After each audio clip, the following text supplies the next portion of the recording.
দিয়ে দিছি বড় বলেছি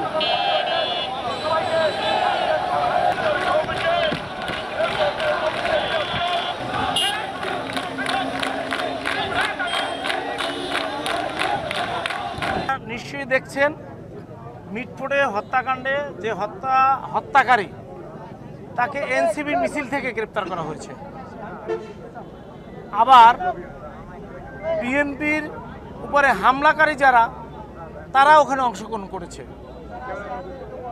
আমরা ইতিমধ্যে দেখতে পেয়েছি জামাত, শিবির, এনসিপি সহ অন্যান্য অনেক সংগঠন বিএনপির নামে, বিএনপির শীর্ষ নেতা আমাদের বিএনপির মাননীয় ভারপ্রাপ্ত চেয়ারম্যান 18 কোটি মানুষের হৃদয়ের স্পন্দন তার সম্পর্কে কটূক্তি করেছেন।